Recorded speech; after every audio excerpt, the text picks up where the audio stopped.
Hai, jumpa lagi dengan Jejak Donghua.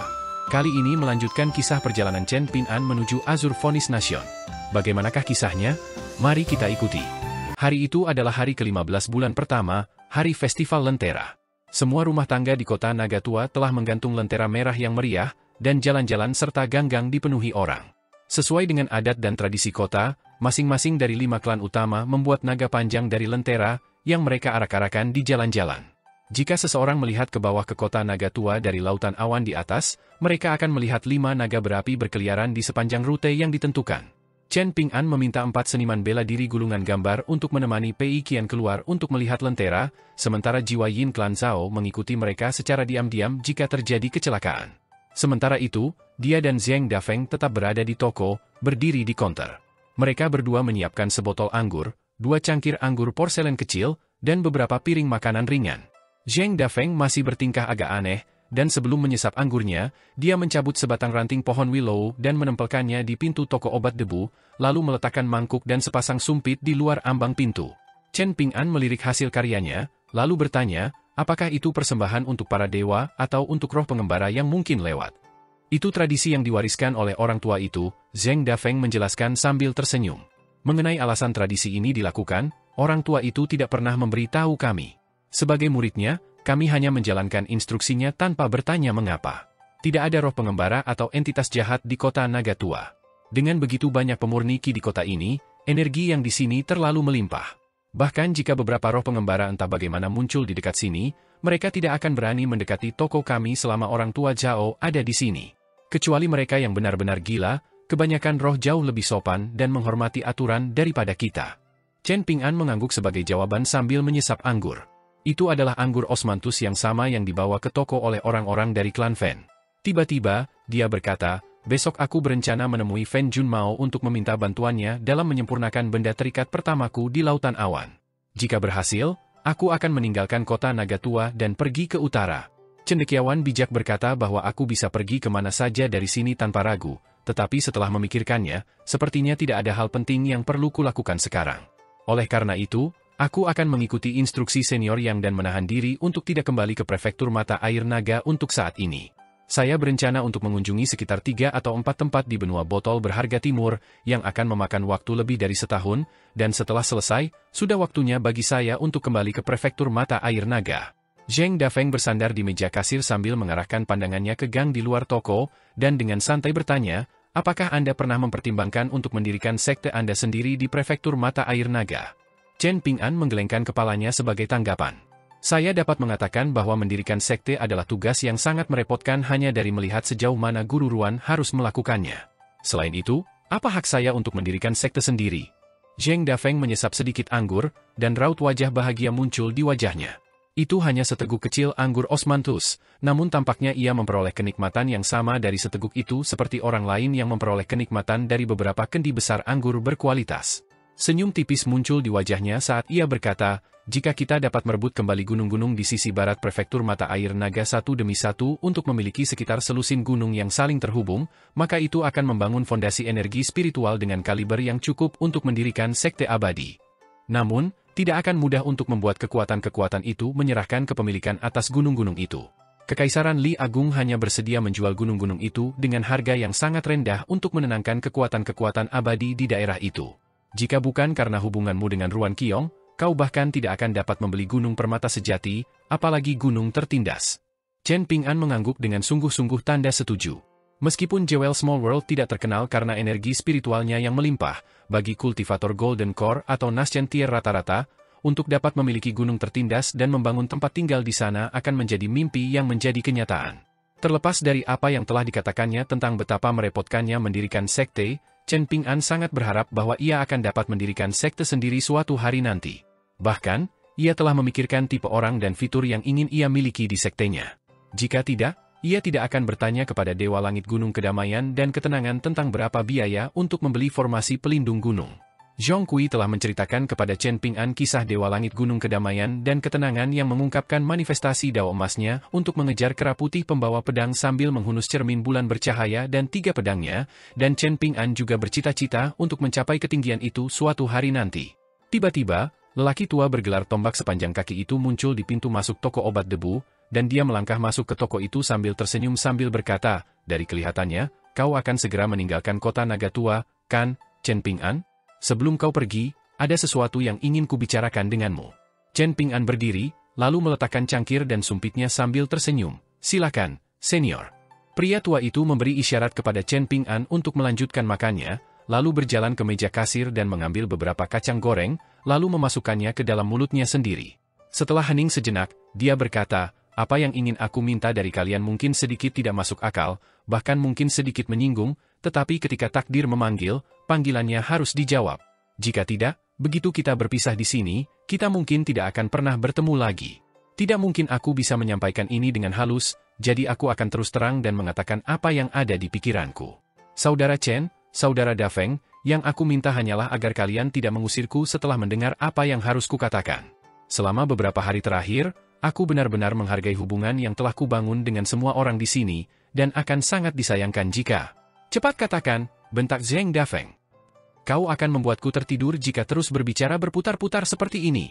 Pria tua itu melemparkan sepotong akar teratai ke dalam mulutnya sendiri, lalu mulai mengunyahnya sambil berkata, meskipun Sui Youbian telah menjadi apa yang dikenal sebagai Grandmaster kecil di antara seniman bela diri, di mataku, hambatan di depannya terlalu sulit untuk diatasi, dan paling banter, dia hanya akan bisa menjadi seniman bela diri tingkat 8. Zheng Dafeng langsung marah besar setelah mendengar ini.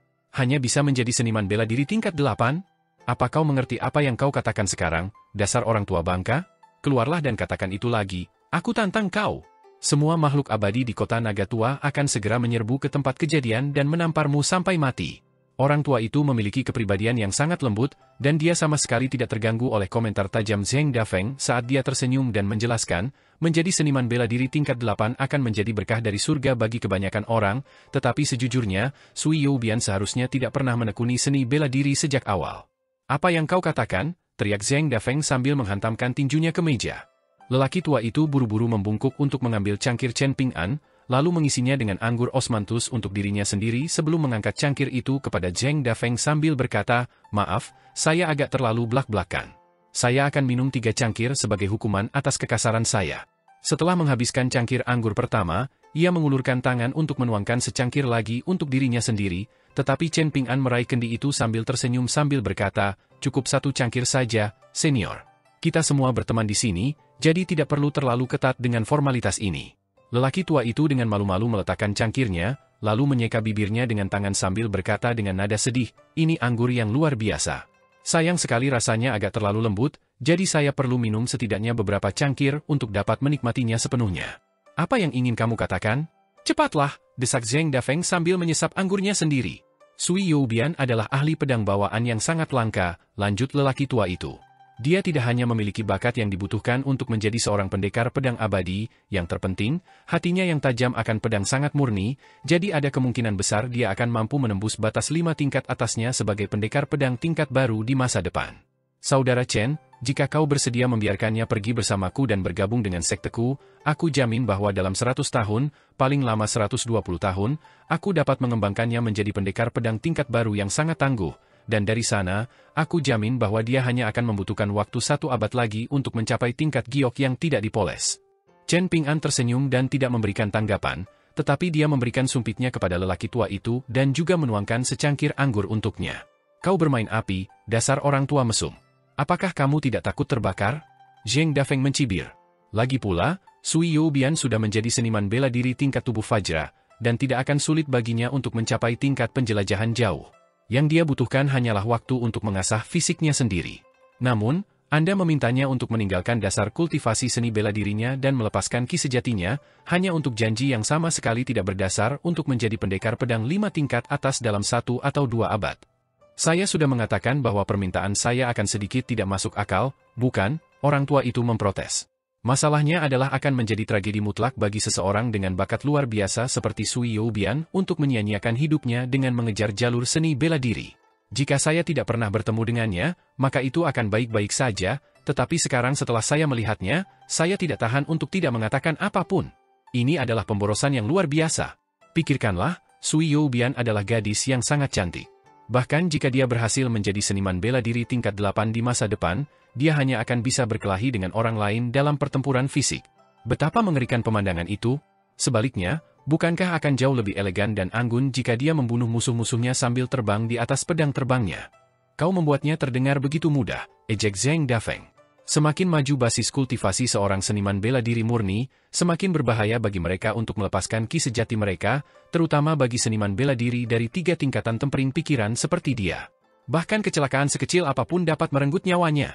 Apa gunanya semua bakat pedangnya jika dia mati? Apakah kau pikir kau seorang kultivator tingkat kenaikan atau tingkat abadi?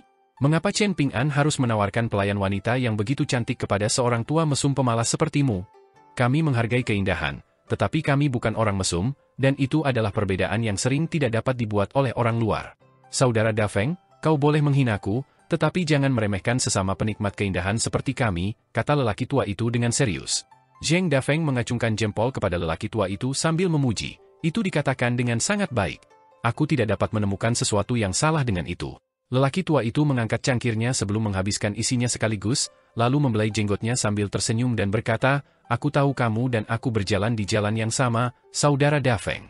Pertemuan pertama kita sedikit sulit, tetapi kupikir kita bisa menjadi teman baik.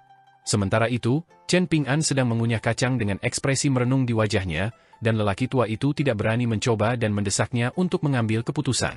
Dialah yang akan memutuskan apakah permintaan lelaki tua itu akan dipenuhi atau tidak. Setelah merenung sejenak, Chen Ping'an berkata, yang bisa kujanjikan padamu adalah aku akan meminta pendapat Sui Youbian tentang masalah ini. Lelaki tua itu tercengang mendengar ini, dan berseru, kau benar-benar bersedia menyetujui hal seperti ini. Dia kemudian segera menyadari bahwa dia telah salah bicara, dan senyum malu muncul di wajahnya. Semua orang menyadari nilai dan harga diri seorang seniman bela diri tingkat 8. Bahkan di Kekaisaran Fana terkuat di benua botol harta karun timur, seorang seniman bela diri tingkat 8 akan menjadi makhluk transenden yang dapat memutuskan nasib seluruh kekaisaran. Orang tua itu sangat penasaran mengapa Chen Ping'an mau menyetujui hal seperti ini, tetapi dia memutuskan untuk tidak bertanya kalau Chen Ping'an berubah pikiran. Saat orang tua itu berdiri untuk pergi, Zheng Dafeng mengantarnya keluar dari toko, memberitahu Chen Ping'an bahwa dia akan keluar untuk mencari udara segar. Mereka berjalan menuju pohon lokus tua di jalan di luar gang, dan meskipun hari sudah malam, semua lentera di kota memastikan bahwa hari masih seterang siang hari. Orang tua itu dan Zheng Dafeng berdiri di bawah pohon bersama-sama, dan yang pertama bertanya, mengapa Chen Ping'an tidak bertanya tentang identitas asliku dan kompensasi apa yang bersedia kuberikan padanya sebagai imbalan atas Sui Youbian. Dia tipe orang yang hanya akan menanyakan hal-hal itu jika Sui Youbian setuju untuk pergi bersamamu, jawab Zheng Dafeng. Ekspresi merendahkan diri muncul di wajah lelaki tua itu saat dia mendesah, kamu dan aku masih terlalu materialistis. Chen Ping'an adalah orang yang jauh lebih baik dari kita. Zheng Dafeng memandang ke jalan-jalan yang ramai dan ramai saat dia berkata dengan acuh tak acuh, orang baik seringkali berakhir dengan nasib buruk. Itu memang benar, desah lelaki tua itu seraya raut wajah serius muncul di wajahnya. Setelah hening sejenak, lelaki tua itu bertanya, apa rencanamu selanjutnya, Saudara Dafeng? Sekarang aku hanya seorang lumpuh, jadi aku berencana untuk kembali ke asalku dan kembali untuk terus melayani sebagai penjaga gerbang, jawab Zheng Dafeng. Bagaimana kalau kau bergabung dengan sekteku? Aku tidak bisa berjanji terlalu banyak, tetapi aku dapat menjamin bahwa kau tidak akan menginginkan anggur yang enak, makanan lezat, dan wanita cantik. Kau tahu bagaimana aku sekarang? Aku pasti akan datang kepadamu secara teratur hanya untuk mengobrol, jadi kau juga tidak akan bosan, ajak lelaki tua itu.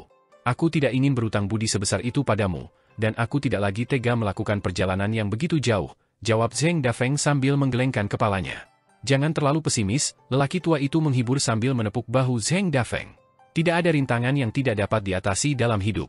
Zheng Dafeng tidak dapat menahan diri untuk tidak memutar matanya setelah mendengar ini. Kamu adalah pemurni ki tingkat 5 atas yang masih cukup tidak tahu malu untuk menjadi pemakan makanan dan anggur, namun kamu menyuruhku, seorang lumpuh, untuk bersikap lebih optimis. Apakah kamu tidak merasa malu? Kupikir aku telah menyembunyikan basis kultivasiku dengan sangat baik, tetapi kau masih dapat melihat identitasku sebagai seorang abadi 5 tingkat atas yang agung. Sepertinya aku dapat menyembunyikan basis kultivasiku semauku, tetapi aura keagunganku akan selalu menyingkapku, lelaki tua itu mendesah. Zheng Dafeng menoleh ke lelaki tua itu dengan ekspresi jengkel saat ia bertanya, pasti ada banyak orang di sektemu yang mengantre untuk memukulmu. Sama sekali tidak, lelaki tua itu membantah sambil menggelengkan kepala. Selama masa mudaku, aku sangat populer di antara adik perempuanku yang junior dan senior berkat ketampananku, dan setiap kali ada masalah yang menghampiriku, mereka semua akan saling membantu. Seiring bertambahnya usia, aku menyadari bahwa tidak baik bersenang-senang bersama wanita sepanjang hari, jadi aku mulai lebih fokus pada kultivasiku, dan aku membuat kemajuan pesat. Karena itu, para tetua sekteku sangat menghormatiku dan sangat melindungiku. Sekarang aku sudah tua, aku sudah mencapai puncak dunia kultivasi, dan tidak ada yang bisa menyentuhku lagi. Zheng Dafeng menepuk bahu lelaki tua itu sambil berkata, kau sangat beruntung tidak tumbuh di kampung halamanku. Kalau tidak, kau pasti sudah dihantam kerendahan hati sejak lama. Orang tua itu hanya tersenyum menanggapi, lalu bergumam pada dirinya sendiri, jika Sui Youbian benar-benar setuju untuk bergabung dengan sekteku, maka aku harus berpikir hati-hati tentang apa yang akan kuberikan padanya sebagai hadiah selamat datang, dan aku juga harus memikirkan apa yang harus kuberikan kepada Chen Ping'an atas kesediaannya untuk melepaskannya. Mengapa kau tidak memberi Sui Youbian sebuah alat surgawi? Zheng Dafeng menyindir. Aku tidak bisa melakukan itu, orang tua itu terkekeh. Tidak mungkin aku akan memberinya sesuatu yang begitu berharga sebelum dia mencapai setidaknya tingkat giok kasar. Bahkan saat itu, dia harus setuju untuk melindungi sekteku setidaknya selama 300 tahun. Kalau tidak, aku tidak akan sanggup berpisah dengan harta yang begitu berharga.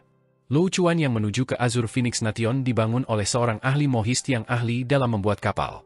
Kapal itu tidak terlalu luar biasa di antara sekian banyak kapal di kota Nagatua, dan hanya dapat menampung kurang dari 200 penumpang dalam satu waktu. Kapal itu sebagian besar digunakan untuk mengangkut berbagai produk berharga dari wilayah utara timur benua Parasol dan wilayah selatan benua Parasol Leaf. Akan tetapi, pedagang yang memiliki kapal ini hanya menerima produk yang tersisa setelah 5 klan utama Old Dragon City mengambil bagian mereka, jadi tidak ada produk yang berkualitas tinggi.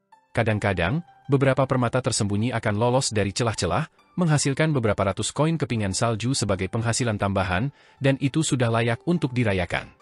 Azure Phoenix Nation cukup terkenal di wilayah tenggara benua Eastern Treasuret Vial karena banyaknya kuil Tao dan biara Buddha. Berbagai dewa Tao dan biksu Buddha berpangkat tinggi sering mengadakan ritus pembebasan air dan tanah serta upacara pemujaan surgawi di Azure Phoenix Nation dengan dana dari Istana Kekaisaran. Selain itu, kertas syuan cendana biru milik bangsa Phoenix Biru juga sangat terkenal dan dijual jauh dan luas ke beberapa benua. Akibatnya, Kaisar bangsa Phoenix Biru selalu menjadi salah satu penguasa terkaya di wilayah tenggara benua tersebut. Lebih jauh lagi, agama Buddha tidak terlalu umum di benua botol harta karun timur, jadi bangsa Phoenix Biru memiliki jumlah biara Buddha terbanyak di antara bangsa manapun di benua itu. Dinding biara-biara itu dipenuhi dengan tulisan-tulisan indah dari para sarjana dan penyair yang dihormati, yang menarik banyak sarjana. Di dalam ruangan yang terang benderang di lantai atas kapal, Chen Ping'an sedang membaca buku tentang topografi bangsa Phoenix Biru. Buku itu dibeli dari sebuah toko buku di kota Nagatua oleh Julian, dan saat Chen Ping'an sedang membaca, Pei Qian sedang membuat transkripsinya. Bagian tersulit dari setiap usaha selalu di awal. Seiring berjalannya waktu, kebiasaan akan berkembang, dan tidak akan lagi sesulit itu. Hal yang sama berlaku untuk Pei Qian dan transkripsinya. Membuat transkripsi harian telah menjadi kebiasaan, yang dipertahankannya bahkan tanpa desakan dari Chen Ping'an. Namun, Chen Ping'an tahu bahwa jika dia tidak di sisinya, maka Pei Qian akan segera meninggalkan kebiasaan ini. Paling-paling dia hanya akan merasa bersalah 1 atau 2 hari, setelah itu dia akan melupakannya sepenuhnya. Chen Ping'an telah membagi anggur obat penyempurnaan dasar di dalam labu menjadi 5 bagian, memberikan 1 bagian kepada masing-masing dari 4 seniman bela diri gulungan gambar. Ini adalah salah satu dari sedikit hal yang dapat digunakan oleh seniman bela diri murni untuk meningkatkan basis kultivasi mereka. Saat ini, Sui Youbian berada di tingkat tubuh Fajra, dan kecakapan bertarungnya bahkan lebih ditingkatkan lagi oleh pedang Deep Infatuation miliknya. Terutama, dalam pertarungan 1 lawan 1, setiap pemurni Qi yang bukan makhluk abadi bumi akan sama saja dengan mati jika mereka membiarkannya berada dalam jarak 100 kaki. Kemacetan Julian menunjukkan tanda-tanda yang jelas akan mengendur, yang berarti bahwa ia sangat mungkin mengikuti jejak Sui Youbian dan mencapai 3 tingkat tempering pikiran. Wei Xian dan Lehu Baixiang masih belum mendekati titik puncak. Namun, setelah pertandingan tanding mereka melawan Zheng Dafeng dan kematian yang mereka derita selama pertempuran di luar kota Nagatua, basis kultivasi mereka telah sedikit meningkat. Selain itu, keempat seniman bela diri gulungan gambar itu tidak dapat dibandingkan dengan seniman bela diri tingkat ke-6 dan ke-7 yang normal. Selama perjalanan mereka, selama mereka tidak bertemu dengan kultivator gila dari 5 tingkat atas, Chen Ping'an yakin bahwa mereka akan mampu bertahan dari cobaan apapun. Bahkan jika mereka bertemu dengan seorang abadi bumi tingkat baru lahir, selama mereka bukan seorang pendekar pedang, kelompoknya akan mampu melakukan pertarungan yang bagus. Faktanya, jika keempat seniman bela diri gulungan gambar itu bersedia mengorbankan diri mereka, mungkin Chen Ping'an bahkan bisa menang. Sayangnya, Chen Ping'an telah memberikan jimat penekan pedang biru yang ditulis oleh Zhong Kui menggunakan penusuk angin dan salju kepada Zheng Dafeng untuk digunakannya selama pertempuran di panggung pendakian naga. Pedang yang terperangkap di dalam jimat itu kebetulan adalah pedang abadi yang dibawa Chen Ping'an di punggungnya. Fu Qi bukanlah seorang pendekar pedang, dan meskipun pedang ini adalah senjata surgawi semu, itu bukanlah barang ikatan miliknya, jadi Zheng Dafeng mampu menjebak pedang itu menggunakan jimat penekan pedangnya. Meskipun dia tidak mampu menjebaknya lama, Fu Qi tetap menyerah dengan cepat. Jika Chen Ping'an masih memiliki jimat penekan pedang, dia tidak akan takut bahkan jika dia bertemu dengan pendekar pedang Naschen Tier yang jahat. Faktanya, jika dia bisa mengejutkan mereka dengan jimat penekan pedang, maka dia bahkan bisa membalikkan keadaan dan mengamankan kemenangannya sendiri. Meski begitu, kekalahan seperti ini tidak cukup membebani pikiran Chen Ping'an untuk waktu yang lama. Yang membuat Chen Ping'an benar-benar sedih adalah kenyataan bahwa jimat ini adalah salah satu dari dua jimat terakhir yang ditulis Zhong Kui sebagai seorang sarjana bangsawan, jadi menggunakannya sama saja dengan mengucapkan selamat tinggal pada kenangan akan seorang teman baik. Dibandingkan dengan kapal antar benua yang pernah disaksikan dan ditumpangi Chen Ping'an, kapal ini benar-benar kecil. Bahkan tidak memiliki dek observasi, dan dia hanya bisa melihat pemandangan melalui jendelanya. Setelah Pei Qian menyelesaikan transkripsinya, Chen Ping'an dengan hati-hati memeriksanya untuk memastikan tidak ada karakter yang terburu-buru yang harus ditulis ulang, dan setelah itu, dia mulai berlatih meditasi berjalan dengannya, sesuatu yang dia minta dia lakukan minimal 4 jam per hari.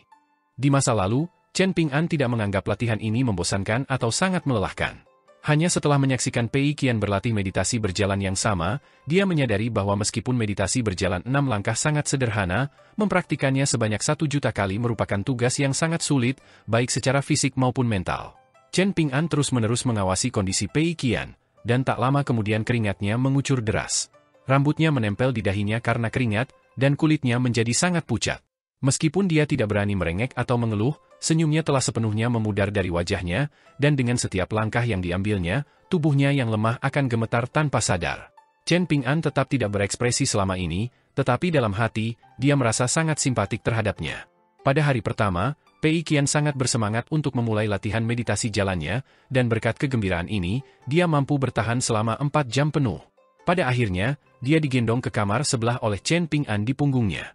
Keesokan harinya, dia hanya mampu bertahan 2 jam sebelum jatuh ke tanah dengan keadaan kempes sambil terus-menerus kram. Selama beberapa hari berikutnya setelah itu, Chen Ping'an sedikit mengalah, hanya menyelesaikan 2 jam meditasi jalannya sambil menambah sedikit waktu setiap harinya. Meskipun demikian, ini tetap terbukti menjadi usaha yang sangat melelahkan bagi Pei Qian. Awalnya, dia masih punya kekuatan untuk melotot ke arah Julian setiap kali dia mengejeknya saat melihatnya berlatih meditasi berjalan, tetapi setelah itu, dia bahkan tidak punya kekuatan untuk melotot lagi. Baru setelah 10 hari berlalu, senyum di wajah Pei Qian akhirnya kembali. Pada titik ini, bagian tersulit dari perjalanan itu sudah berlalu, dan gaya angkuhnya yang khas telah kembali. Pada hari ini, Julian mendekati Chen Ping'an. "Tuan muda, saya dapat melihat bahwa Pei Qian memiliki bakat bela diri yang luar biasa. Saat mengasah tubuh, semakin banyak kesulitan yang ditanggung, semakin kuat fondasi yang dapat mereka bangun, jadi saya pikir dia akan melakukannya dengan baik dengan 4 jam meditasi jalan sehari." Menanggapi saran dari Julian ini, Pei Qian sekali lagi memiliki energi untuk melotot padanya. Setelah menyelesaikan meditasi jalan mereka berdua membuka jendela untuk berlatih meditasi berdiri. Pei Qian terlalu pendek untuk melihat keluar jendela, jadi dia hanya bisa menghadap dinding. Setelah mendapatkan persetujuan Chen Ping'an, dia menyeret kursi ke jendela sehingga dia bisa berdiri di atasnya dan melihat lautan awan bersama Chen Ping'an. "Kau harus percaya bahwa usahamu akan membuahkan hasil," kata Chen Ping'an dengan suara pelan. Saat ini, Pei Qian hanya melakukan meditasi berdiri seperti biasa, jadi dia tidak mendapatkan banyak manfaat sama sekali. Chen Ping'an agak bingung dengan hal ini, dan dia telah bertanya kepada Sui Youbian dan yang lainnya tentang hal itu, tetapi mereka juga tidak dapat memberikan jawaban apapun. Pei Qian sangat senang karena baru saja menjalani hari yang melelahkan dengan meditasi jalan, dan sebuah pikiran tiba-tiba muncul di benaknya saat tatapan penuh kerinduan muncul di matanya. "Apakah aku juga bisa memiliki pedang saat aku menjelajahi dunia di masa depan? Idealnya, aku juga ingin membawa pedang yang diikatkan di pinggangku seperti Little Bai. Saat itu, aku pasti akan jauh lebih kuat dari sekarang, jadi tidak akan terlalu berat bagiku." Chen Ping'an tersenyum sambil mengangguk sebagai jawaban. "Selama kamu tidak bermalas-malasan, aku bisa berjanji sekarang bahwa aku pasti akan memberimu pedang dan pedang saat kamu memutuskan untuk menjelajahi dunia sendiri di masa depan." Pei Qian merasa sedikit malu saat dia berkata dengan suara pelan, "Aku sudah memikirkannya.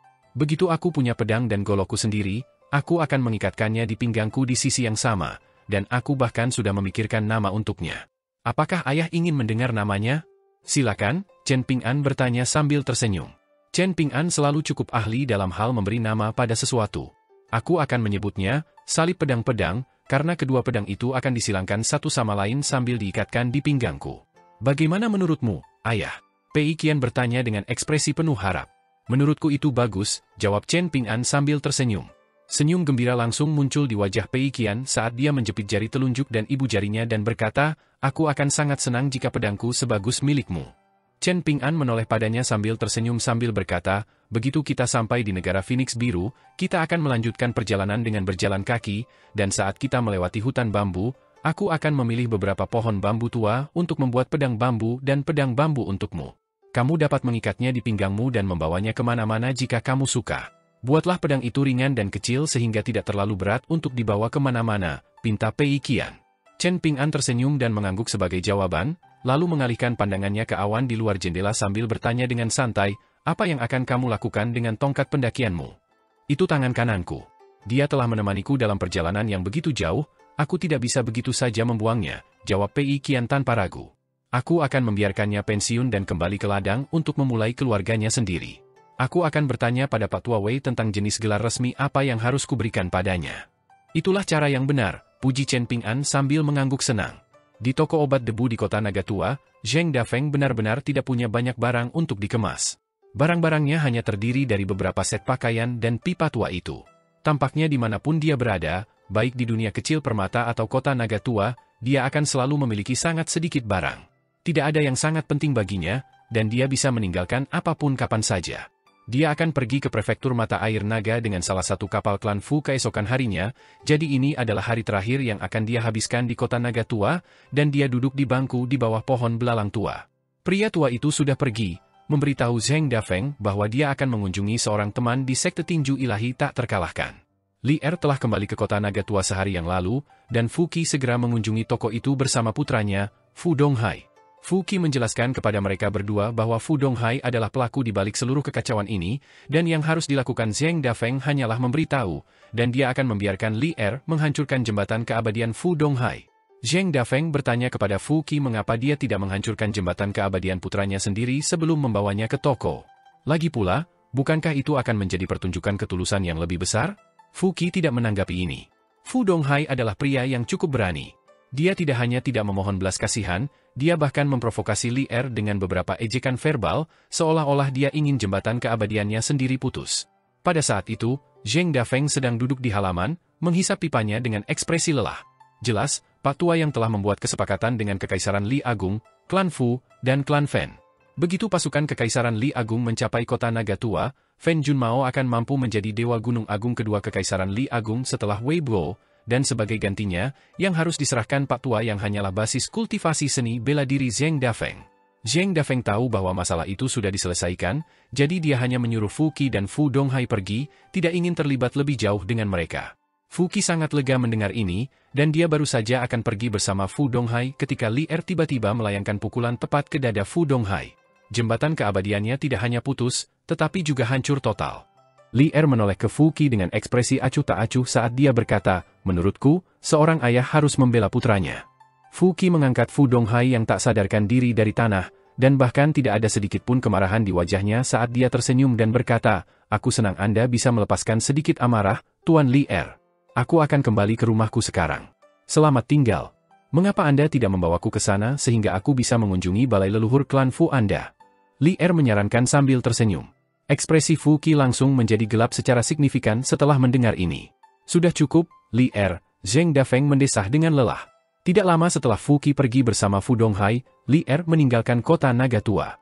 Zheng Dafeng berjemur di bawah hangatnya sinar matahari musim semi di bawah pohon locust, mengenakan jaket katun yang nyaman yang dibelikan Pei Qian dan yang lainnya untuknya. Wanita yang sudah lama tidak dilihatnya muncul sekali lagi.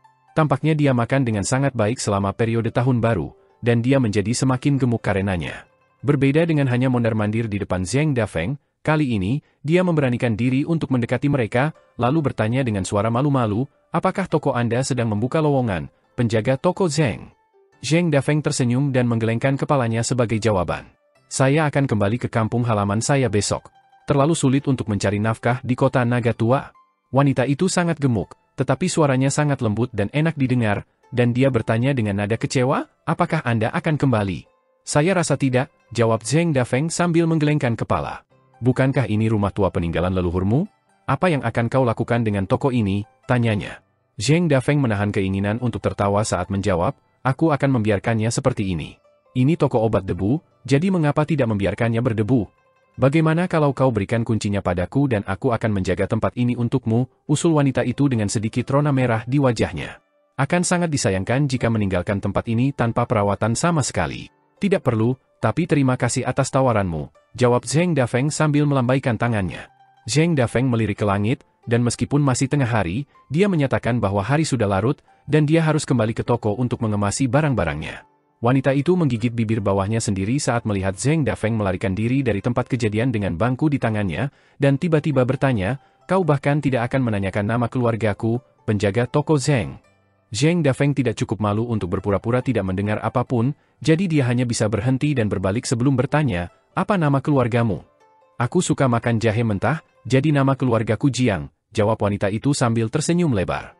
Bukankah ini rumah tua peninggalan leluhurmu? Apa yang akan kau lakukan? Tiba-tiba, jiwa Yin Klan Zhao muncul dari udara tipis, lalu menjentikan jarinya ke lampu minyak satu demi satu. 10 lampu minyak menyala berturut-turut, dan setelah diperiksa lebih dekat, orang akan menemukan bahwa api di dalamnya sebenarnya berbentuk humanoid. Wajah-wajah figur humanoid mini itu semuanya terpelintir dalam penderitaan yang menyiksa, seolah-olah mereka dibakar hidup-hidup di dalam lampu.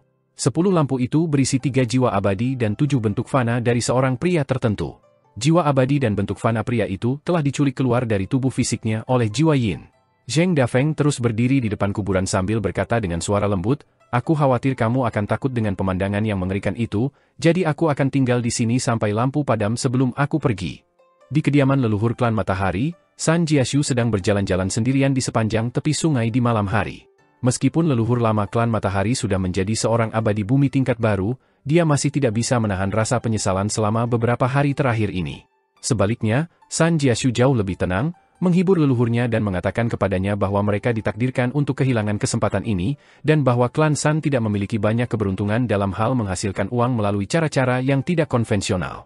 Seorang pemuda tampan tiba-tiba muncul di samping San Jiashu tanpa peringatan apapun, dan bahkan leluhur klan San dan 3 tetua tamu Golden Courtier sama sekali terkejut dengan kedatangannya. Orang bijak yang sama yang telah membantu San Jiashu melepaskan simpul di hatinya selama pertemuan terakhir mereka, dan San Jiashu segera membungkuk hormat kepadanya saat dia menyapa, saya memberi hormat kepada Tuan Fan. Akibat rencana yang telah ia buat untuk melawan Chen Ping'an, San Jiashu tidak hanya hampir menjadikan Chen Ping'an musuh, ia juga hampir kehilangan Liu Baqiao sebagai teman. Tidak lain adalah pria bijak yang jauh lebih tua dari penampilannya yang telah mendekati San Jiashu yang putus asa dan memberinya bimbingan yang dibutuhkan untuk mengeluarkannya dari kebiasaan buruknya. Anda sedang berjalan di jalan yang sudah membawa Anda sangat jauh.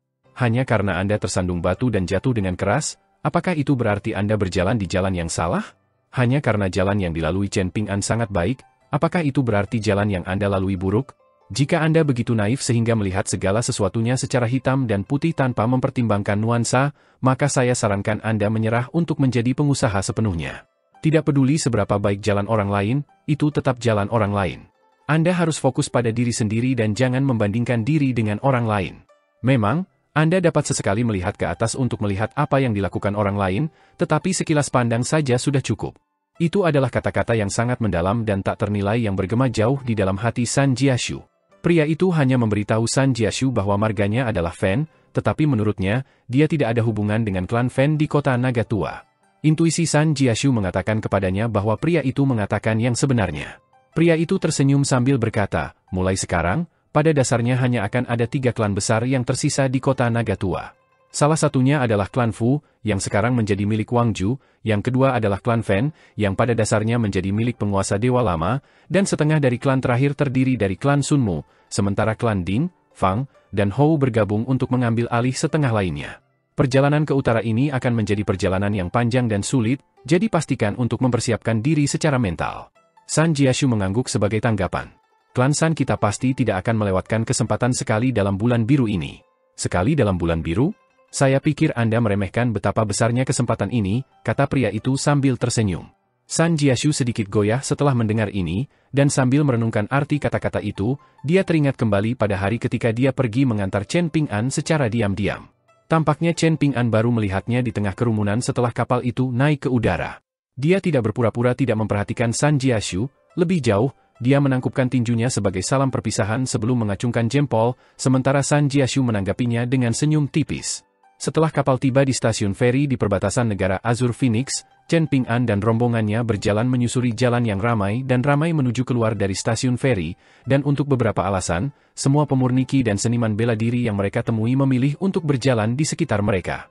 Hal ini khususnya berlaku bagi para kultivator dari 5 tingkatan tengah dengan naluri paling tajam dan seniman bela diri paling berpengalaman dari 3 tingkatan temperingki.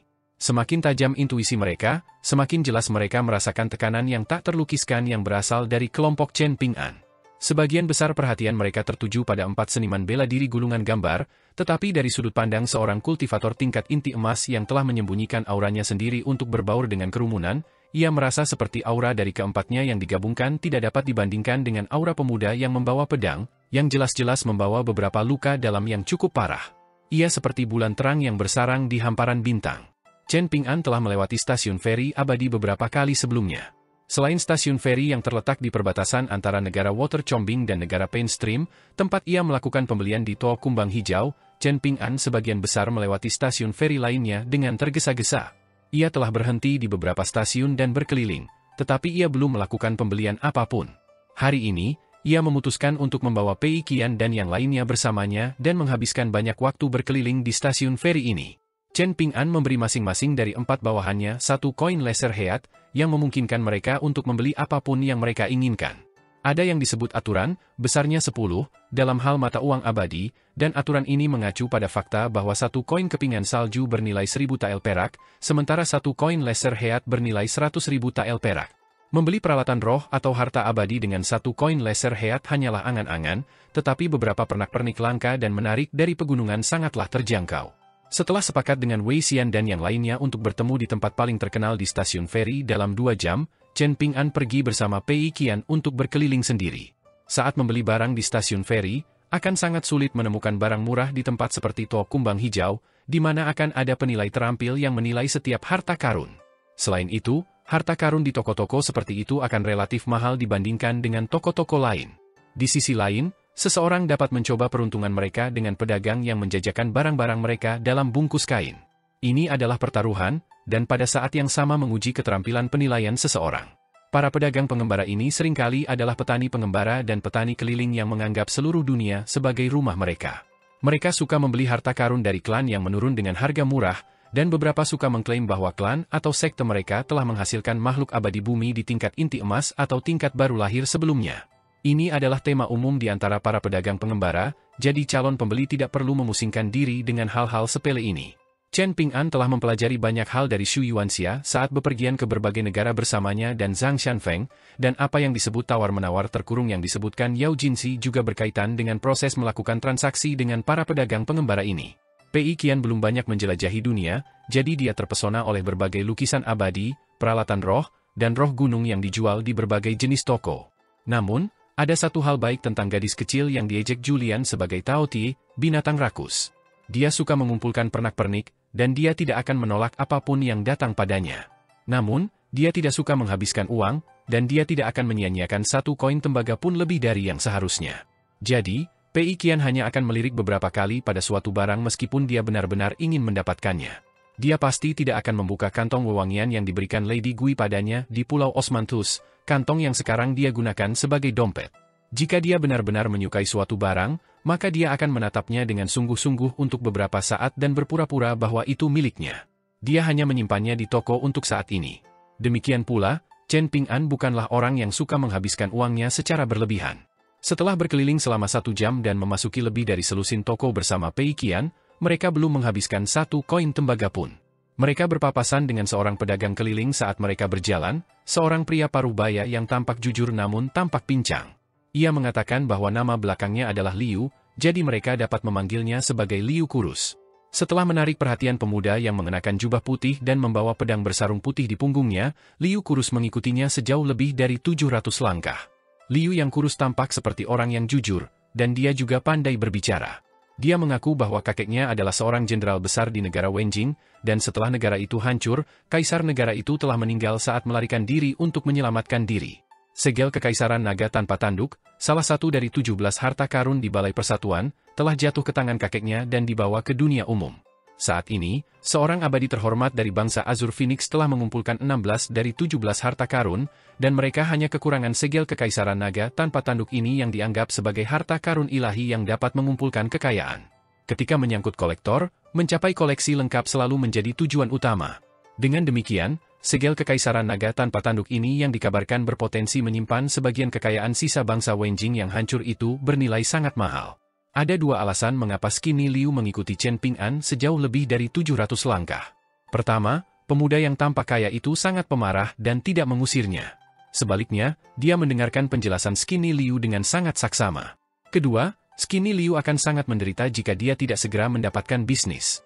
Dia telah berusaha keras dan hampir tidak berhasil melewati tahun lalu, dan nilai transaksi 3 koin heat yang lebih rendah lebih dari cukup untuk membeli hidupnya beberapa kali lipat. Liu yang kurus telah merayakan tahun baru dengan cara yang hemat dengan rasa takut dan gentar di dalam hatinya, dan menurut aturan, ia pasti akan menghadapi hukuman jika ia gagal menipu orang kaya idiot lainnya sebelum akhir bulan pertama. Setiap negara memiliki hukumnya sendiri, seperti halnya setiap profesi memiliki aturannya sendiri. Terlebih lagi, aturan-aturan ini benar-benar dapat menghukumnya dengan kematian. Dapat dikatakan bahwa Skinny Liu mengerahkan segala upaya untuk mencoba dan tetap hidup. Sebagai pemurni Qi tingkat ketiga, dia tidak hanya tanpa malu mengikuti Chen Ping'an, tetapi bahkan mulai memperkenalkan stasiun feri kepada tuan muda yang kaya itu. Stasiun feri abadi yang terletak di perbatasan negara Azur Phoenix disebut Stasiun Feri Wasp Tail, dan awalnya merupakan kota kecil biasa. Pada suatu saat, seseorang dari kota ini, lebih khusus lagi dari lapisan masyarakat paling bawah, akhirnya menjadi abadi tingkat giok kasar. Sebagai seorang kultivator pengembara, dia mengandalkan tekad baja dan kesempatan luar biasa yang ditakdirkan untuk maju ke 5 tingkat atas. Setelah itu, cerita tentang prestasi dan pencapaiannya yang abadi telah menyebar ke seluruh separuh benua, membuatnya sangat terkenal di antara para kultivator pengembara dan kultivator keliling benua botol harta karun timur.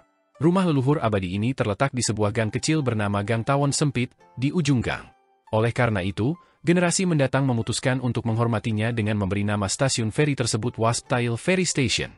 Stasiun feri terletak di perbatasan antara 3 negara, dan kepemilikan Gang Tawon Sempit dan rumah leluhur abadi yang terhormat juga diperebutkan dengan sengit.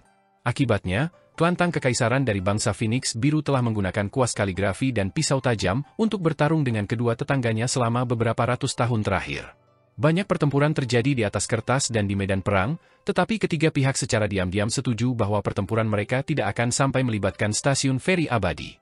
Untuk memastikan hal ini, Akademi Lakeview telah secara khusus mengirim cendekiawan bangsawan dan cendekiawan berbudi luhur beberapa kali untuk menawarkan mediasi antara 3 negara tetangga. Saat mereka berjalan, Skinny Liu dengan sungguh-sungguh merekomendasikan agar mereka mencoba anggur abadi air sumur, sejenis anggur yang unik di stasiun feri. Anggur ini berharga 1 koin kepingan salju untuk 1 pot kecil, dan sering dibeli oleh pejabat dan bangsawan dari bangsa Phoenix Biru yang ingin memamerkan kekayaan mereka. Yang mengejutkannya, Chen Ping'an benar-benar mampir di sebuah kedai di sudut jalan dan membeli sepanci anggur abadi air sumur. Chen Ping'an meminta 2 mangkuk putih kepada penjaga toko, dan penjaga toko itu tersenyum dan memberi isyarat kepada Skinny Liu untuk bergabung dengannya di meja setelah dia duduk. Skinny Liu awalnya ingin menolak tawaran itu dan tetap berdiri di jalan. Dengan begitu, dia bisa berpura-pura menjadi orang yang menyedihkan dan berharap mendapatkan simpati dari tuan muda yang kaya itu. Jika penampilannya cukup baik, tuan muda yang kaya itu bahkan mungkin akan membeli pernak-perniknya yang tidak berguna karena rasa kasihan. Namun, pikirannya tidak dapat mengalahkan lidahnya, dan dia akhirnya duduk untuk minum bersama Chen Ping'an. Sementara Skinny Liu minum, dia terus memarahi dirinya sendiri karena gagal menahan keinginannya.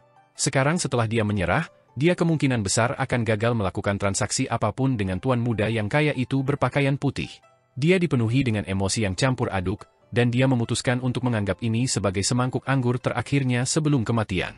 Chen Ping'an bersulang dengan pedagang keliling itu dan bertanya sambil tersenyum, jika stempel kerajaan itu sangat berharga, dan jika orang suci yang terhormat itu sangat ingin mendapatkannya untuk melengkapi koleksinya yang berjumlah 17 harta dari negara Wenjing, maka mengapa kamu tidak langsung mengunjunginya untuk menjual stempel kerajaan itu? Skinny Liu tentu saja telah menyiapkan jawaban untuk pertanyaan semacam ini. Dengan senyum pahit, dia berkata, Dewa Bumi Tua itu memiliki dasar kultivasi yang mendalam, namun karakternya. Yah, aku khawatir aku tidak akan bertahan hidup untuk menghabiskan uang yang dia berikan kepadaku. Suara Skinny Liu dalam dan pelan. Chen Ping'an mengangguk mengerti. Ini adalah jawaban yang masuk akal, terutama karena para dewa dari pegunungan mengolah semua jenis dao, termasuk banyak sekali dao sesat. Lagi pula, bukankah ada orang seperti Du Mao di antara para dewa tingkat kenaikan yang tertinggi? Di kampung halamannya, bukankah dia juga bertemu dengan Liu Ximao, penguasa sejati pemutus sungai dari danau gulungan bambu? Adapun para pemurni Qi yang berniat jahat yang dia temui di jalan pemanggilan langit, mereka mungkin benar-benar menjadi kaya dan menikmati kehidupan yang mewah sekarang jika mereka berhasil mengepung dan membunuhnya dan Lehu Tai. Dengan menggunakan kekayaan baru mereka bahkan mungkin telah maju ke tingkat inti emas. Namun malang bagi orang-orang ini, mereka telah melakukan perjalanan ribuan li hanya untuk menyerahkan kepala mereka, kehilangan nyawa dan harta benda mereka kepada Chen Ping'an dan Lehu Tai. Liu yang kurus mungkin yakin bahwa ia akan kehilangan kesempatannya dengan tuan muda kaya dari luar kota ini jika ia tidak segera mengungkapkan sesuatu yang radikal. Ia meletakkan mangkuk anggurnya di atas meja dan merendahkan suaranya, berkata, sebenarnya, hanya karena sebuah tabu aku memperkenalkan kakekku sebagai jenderal besar bangsa Wenjing. Kakekku sebenarnya adalah seorang pejabat di Peach Square, sebuah tempat yang terletak di ibu kota bangsa Wenjing yang awalnya digunakan untuk memelihara semua jenis binatang langka dan aneh. Namun, alun-alun itu akhirnya ditinggalkan karena kekurangan dana, dan pada akhirnya, alun-alun itu digunakan untuk menampung para kasim dan dayang istana yang telah melakukan kesalahan dan diusir dari istana. Kaisar terakhir bangsa Wenjing tumbuh di Peach Square, yang menampung semua jenis kotoran dan hama. Kakekku selalu menjaganya, dan entah bagaimana ia berhasil naik pangkat dan berubah dari seorang anak haram yang bersembunyi di Peach Square menjadi kaisar bangsa. Terlepas dari alasan bangsa Wenjing dihancurkan, dia masih bisa dianggap sebagai kaisar yang berterima kasih yang memperlakukan kakekku dengan hormat. Setelah ibu kota ditembus oleh pasukan tangguh dari bangsa langit yang tinggi, kaisar melarikan diri kembali ke lapangan perdamaian untuk mencari perlindungan. Aku masih kecil saat itu, jadi aku tidak ingat banyak tentang apa yang terjadi. Bagaimanapun, aku akhirnya menerima stempel kekaisaran dari kakekku. Sebelum kakekku meninggal, dia mengingatkanku bahwa aku pasti harus memberikan stempel kekaisaran kepada keturunan bangsa Wenjing. Dia berkata bahwa aku tidak bisa memperlakukannya sebagai milikku sendiri. Setelah mengatakan ini, Skinny Liu minum seteguk anggur dan melanjutkan dengan ekspresi bingung, aku benar-benar keturunan yang tidak berbakti. Aku telah mengkhianati keinginan terakhir kakekku, dan aku juga telah mengkhianati putra mahkota bangsa Wenjing yang dikatakan telah mengubah namanya dan melarikan diri ke pegunungan untuk mengolah dao. Dengan bibir gemetar dan air mata di matanya, Skinny Liu memohon, Tuan Muda, tolong lakukan perbuatan baik dan belilah segel kekaisaran yang berharga. Dengan begitu, aku bisa membeli anggur untuk memabukkan diri dan menghapus kesedihanku. Aku tidak perlu menghadapi segel kekaisaran dan merasakan rasa bersalah yang tak terkira setiap hari. Chen Ping'an menuangkan semangkuk anggur abadi dari air sumur untuk Skinny Liu, dan dia menggelengkan kepalanya dan menjawab, aku bisa mentraktirmu anggur, tetapi aku tidak akan membeli stempel kekaisaran darimu. Skinny Liu tidak mau menyerah, dan dia bertanya, Tuan Muda, apakah Anda bahkan tidak akan melihat stempel kekaisaran itu? Apakah Anda tidak akan memeriksa apakah itu benar-benar asli dan berharga? Aku yakin Anda dapat menilainya hanya dengan sekali pandang. Bahkan, aku tidak akan menyesali keputusanku bahkan jika Anda menawar dengan keras. Chen Ping'an menggelengkan kepalanya lagi, menjawab, aku tidak terlalu beruntung dalam hal mendapatkan rejeki nomplok, jadi, aku akan melewatkan yang ini. Anda harus mencari seseorang yang memiliki keberuntungan dan keterampilan penilaian yang baik. Anda tidak boleh membuang-buang waktu untukku. Pei Qian baru saja akan berbicara, tetapi dia langsung terdiam ketika dia melihat Chen Ping'an meliriknya. Setelah menghabiskan mangkuk anggurnya yang kedua, Skinny Liu meminta maaf dan berterima kasih kepada Chen Ping'an atas keramah tamahannya. Ia kemudian berdiri dan pergi dengan putus asa. Saat itulah Pei Qian berkata dengan suara pelan, dia sungguh menyedihkan. Chen Ping'an menyesap anggurnya dan setuju. Memang benar dia sungguh menyedihkan. Namun, stempel kekaisaran yang ia jual belum tentu asli. Kau tidak melihatnya, jadi bagaimana kau tahu? Pei Qian bertanya dengan bingung. Bagaimana jika itu benar-benar asli? Kita tidak sedang terburu-buru untuk pergi kemanapun saat ini. Jika peluang 1 dari 10.000 untuk memenangkan, bagaimana jika benar-benar ada di tangan kita, maka itu tentu saja akan menjadi hasil terbaik. Namun, bagaimana dengan skenario terburuk? Chen Ping'an menjelaskan dengan sabar. Pei Qian kebingungan, lalu menjawab, skenario terburuknya adalah kalau stempel kekaisaran itu palsu dan kita gagal menyadarinya, lalu kita ditipu orang itu untuk mendapatkan mata uang abadi. Gadis kecil kurus itu tiba-tiba membanting meja dan berseru dengan ekspresi kesakitan, itu benar-benar tidak bisa dimaafkan. Chen Ping'an tersenyum dan berkata, skenario terburuk macam apa ini? Skenario terburuknya adalah jika seseorang memasang jebakan dan memaksa kita membeli barang-barang mereka. Tidak hanya itu, mereka bahkan mungkin bertindak lebih jauh setelah kita membayar mereka dengan mata uang abadi. Mereka mungkin memutuskan untuk membunuh kita untuk mencuri semua barang milik kita. Pikirkan karakter Liu Kurus. Kita tidak benar-benar tahu seperti apa dia, jadi akan berisiko untuk berurusan dengannya meskipun dia bukan orang yang jahat. Jika dia menghadapi tantangan yang tidak dapat diatasi, misalnya, jika dia berutang banyak dan dia orang yang lemah, tetapi penagih utangnya adalah orang-orang yang sangat kejam, maka itu akan menjadi kasus orang yang menyedihkan yang memiliki kualitas yang menjijikkan. Jika kita mengasihaninya sekarang, lalu siapa yang akan mengasihani kita di masa depan? Pei Qian dengan hati-hati memikirkan hal ini sejenak sebelum menjawab, ada cukup banyak dari kita, dan kita memang benar, jadi tidak bisakah kita membunuhnya dengan beberapa pukulan jika memang harus begitu? Chen Ping'an langsung menjentik dahinya dan memarahi, jika kita hanya mengandalkan tinju kita untuk berunding dengan orang lain di dunia, maka Du Mao adalah contoh terbaik dari apa yang bisa terjadi. Du Mao akhirnya menemukan kita, jadi bagaimana jika kita juga menemukan musuh kita sendiri? Tapi kita orang baik, bukan? Pei Qian bertanya dengan nada kesal. Penjahat tua Du adalah orang jahat, jadi dia pantas dihukum oleh surga dan disambar petir. Setelah mati, dia pantas dilemparkan ke dalam minyak mendidih, lidahnya dicabut, organ-organnya dibedah, logam cair dituangkan ke dalam mulutnya. Chen Ping'an menyela omong kosong Pei Qian dan bertanya, dari mana kamu belajar hal-hal ini? Ada rasa takut yang masih tersisa di hati Pei Qian saat dia menjawab, ketika kami sedang mengagumi lentera-lentera di kota Naga Tua selama festival lentera, bayi kecil memberitahu saya bahwa beberapa lentera digunakan untuk mencegah kejahatan dan meningkatkan kebaikan. Saya membuka mata lebar-lebar untuk melihatnya sebentar, tetapi saya merasa lentera-lentera ini tidak ada hubungannya dengan saya. Akan tetapi, buku-buku mengatakan bahwa seseorang harus memperbaiki kesalahannya jika mereka telah melakukannya, dan menghindarinya jika mereka belum melakukannya. Labu pemeliharaan pedang Chen Ping'an sekarang terisi dengan anggur obat, jadi tidak bisa lagi digunakan untuk menampung anggur abadi air sumur dari stasiun feri ini. Klan Fen juga telah memberinya banyak pot anggur osmanthus yang saat ini tersimpan di harta karun minimisasi tablet gioknya. Dengan demikian, Chen Ping'an memiliki cukup anggur yang baik untuk bertahan selama setahun penuh. Karena itu, Chen Ping'an hanya membeli 2 pot anggur abadi air sumur, berencana untuk menyatukannya dengan anggur osmanthus nanti. Ketika dia kembali ke Gunung Tertindas, dia akan mengubur semua anggur ini di belakang bangunan bambu dan mengambil 1 pot setiap 10 tahun. Ini akan menjadi salah satu bagian dari kekayaannya yang patut dibanggakan. Seorang penyulingki yang tampak berusia sekitar 30 tahun tampak acak-acakan saat berdiri di atas batu raksasa. Dia diam-diam memuntahkan seteguk darah. Pertarungan ini penuh dengan kejutan yang tak terduga, jadi dia pasti perlu melakukan beberapa perhitungan dengan yang lain setelah mereka membunuh banteng bumi. Mereka perlu meminta kompensasi lebih kepada Dewa Bumi tingkat inti emas itu. Ini pasti tidak akan terlalu berlebihan. Lagi pula, meskipun seluruh tubuh banteng bumi adalah harta karun, bagian yang paling berharga seperti inti emasnya, tanduknya, uratnya, dan sebagainya semuanya akan diambil oleh Dewa Bumi tingkat inti emas. Sementara itu, mereka hanya akan memiliki organ dalam dan sedikit daging.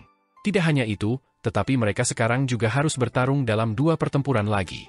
Jika Dewa Bumi tingkat inti emas menolak untuk membayar mereka beberapa koin panas lebih rendah, maka dia tidak dapat menyalahkan mereka jika mereka melompat-lompat dan mengutuk dengan marah di belakangnya. Penyulingki yang berdiri di atas batu raksasa itu disebut Lehu Yang Zhen. Ia lahir di pedesaan, dan keluarganya telah menjadi penebang kayu dari generasi ke generasi.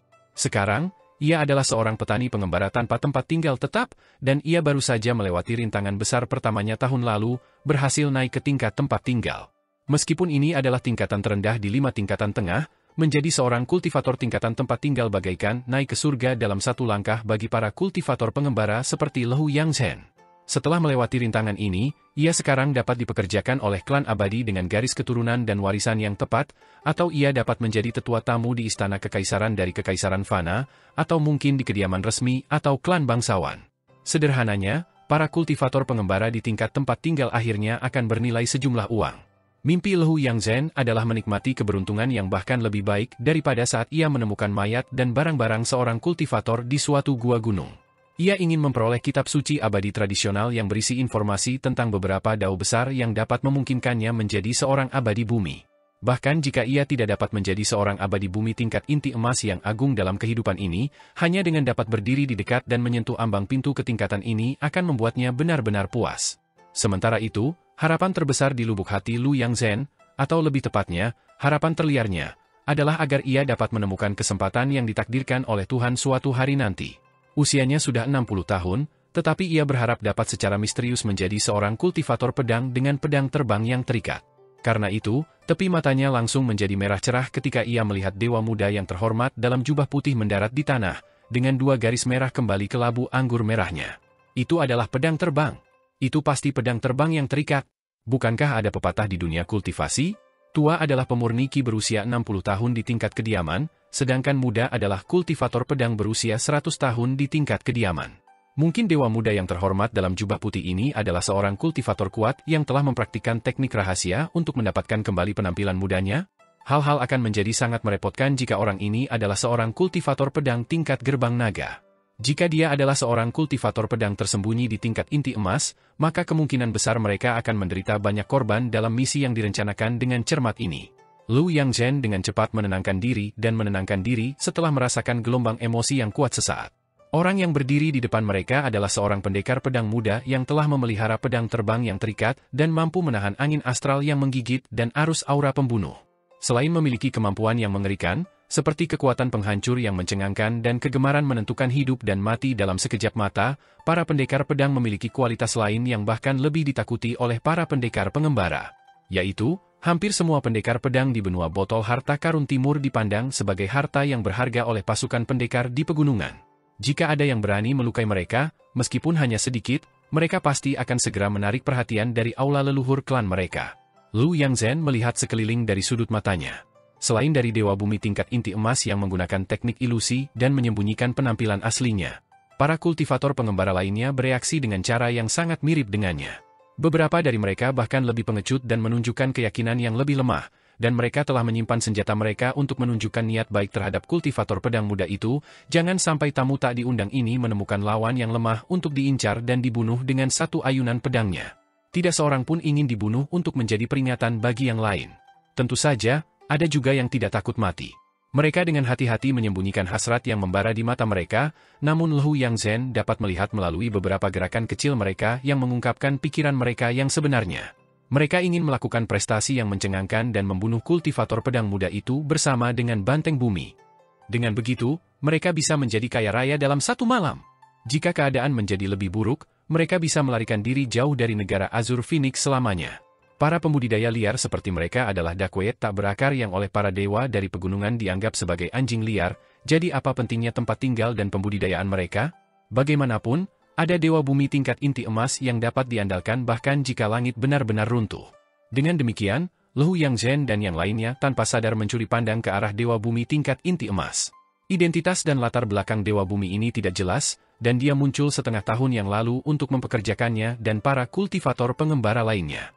Dia tidak banyak bicara, dia hanya mengatakan bahwa iblis besar sejenis banteng bumi bersembunyi di urat nadi naga yang hancur dengan sejarah yang panjang.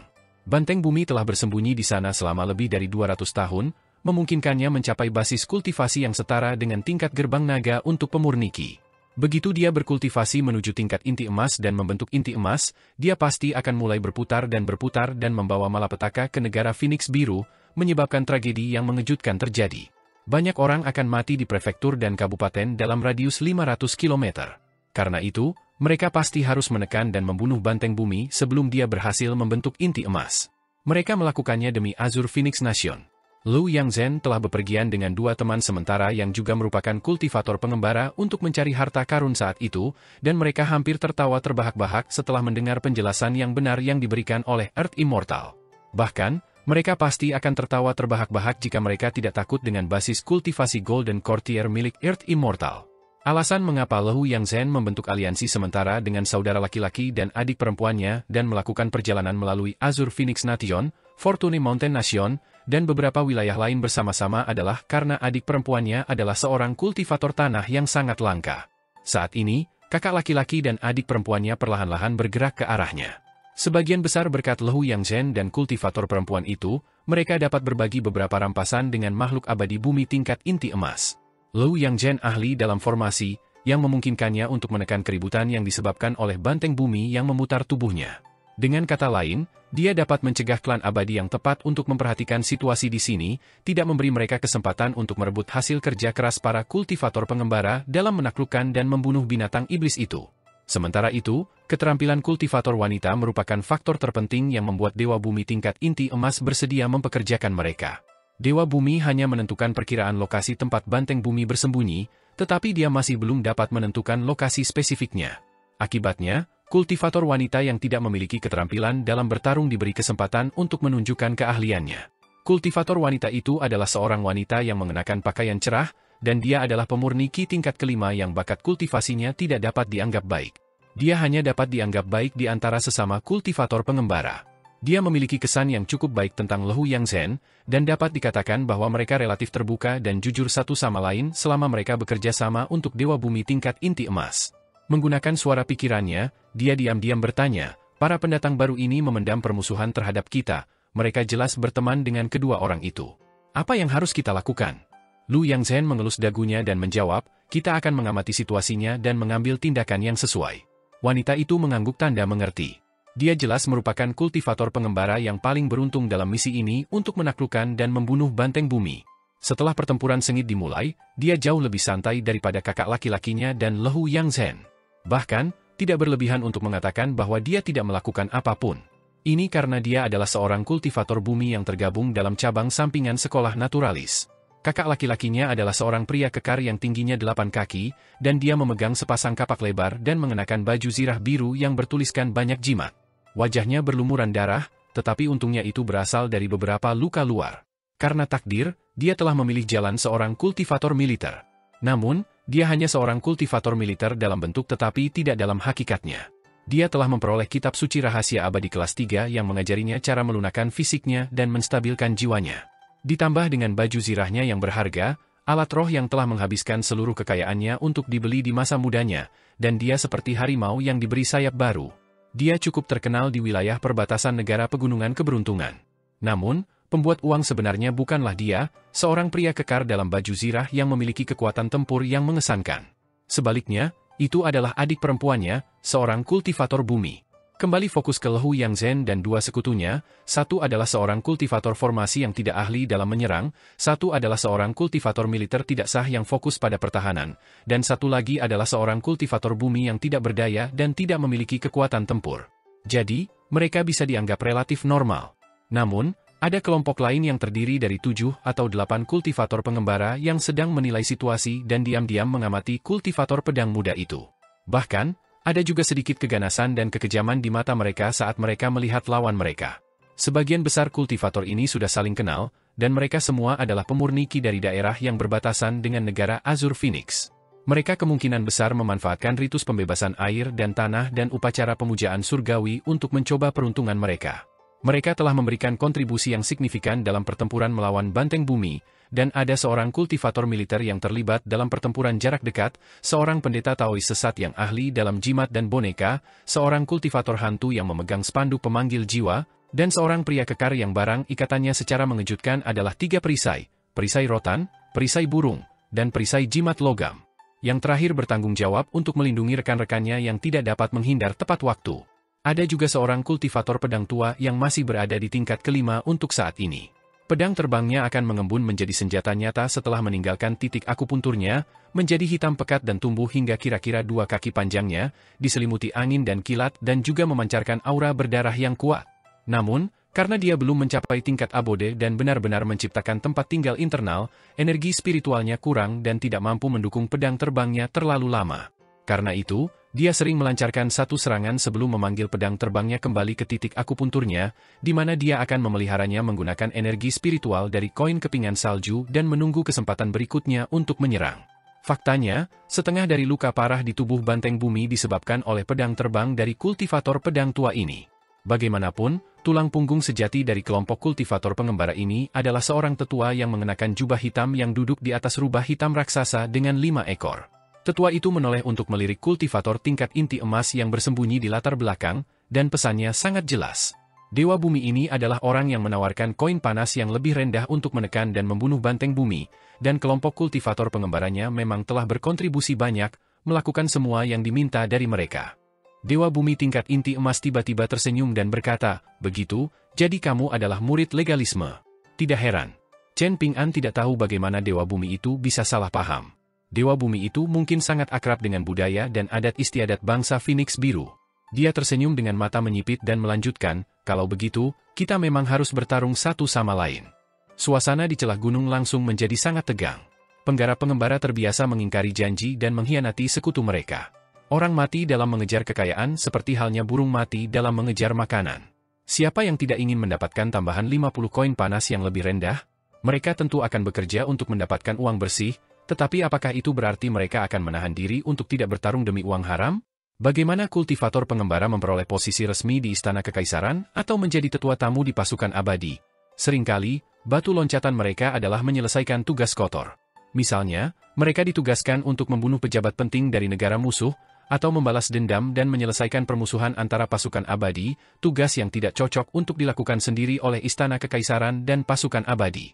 Bumi abadi dengan tenang menyapu pandangannya seolah-olah sedang memeriksa medan perang. Apakah Anda tahu bahwa puluhan ribu orang akan terbunuh atau mengungsi jika banteng bumi memilih untuk membalikkan tubuhnya dan memanipulasi urat bumi? Tanya Chen Ping'an. Bumi abadi ragu-ragu sejenak sebelum akhirnya mengangguk dan menjawab, saya secara alami menyadari hal ini, mengingat kultivasi saya. Para kultivator pengembara tidak terlalu terkejut dengan jawaban bumi abadi. Hanya kultivator formasi, Lu Yangzhen, yang mengerutkan kening setelah mendengar ini. Namun, dia menyembunyikan ekspresinya dengan sangat baik. Lalu, apakah kamu mampu menahan gempa bumi? Tanya Chen Ping'an. Dewa bumi tidak menjawab pertanyaan ini secara langsung. Sebaliknya, dia tersenyum dan menjelaskan, ini bukan tugas yang mudah. Kita bisa mendengarkan saran teman-temanmu dan menghabiskan banyak uang untuk mendirikan banyak formasi di sekitar untuk menstabilkan urat bumi dan meminimalkan dampak gempa bumi, atau kita membutuhkan pemurni untuk memiliki harta abadi bawaan dan meminta mereka memurnikan harta ini menjadi barang terikat mereka.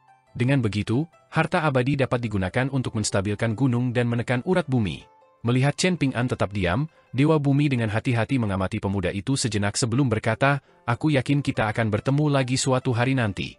Dewa Bumi tampaknya membatalkan rencananya untuk bertarung dengan Chen Ping'an, dan dia melihat para pemimpin dari berbagai aliansi kultivator pengembara seperti tetua berpakaian hitam yang duduk di atas rubah hitam raksasa berekor 5, kultivator formasi Lu Yangzhen, dan seterusnya.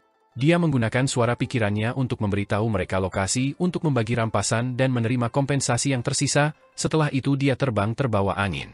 Semua kultivator pengembara pergi setelah kepergian Dewa Bumi tingkat inti emas. Namun, mereka semua pergi ke arah yang sedikit berbeda, dan jelas bahwa Dewa Bumi telah memberi setiap aliansi waktu dan lokasi yang berbeda untuk menerima kompensasi dan bagian rampasan mereka. Dia akan bertemu dengan keempat aliansi secara terpisah, jangan sampai mereka mengeluh bukan tentang nilai hadiah mereka, tetapi tentang ketidaksetaraan bagian mereka. Zhang Xianfeng dengan lembut meninju lengan Chen Ping'an dan berkata dengan geli, sungguh mengesankan. Kamu menggunakan koin panas yang lebih rendah seolah-olah itu adalah koin kepingan salju.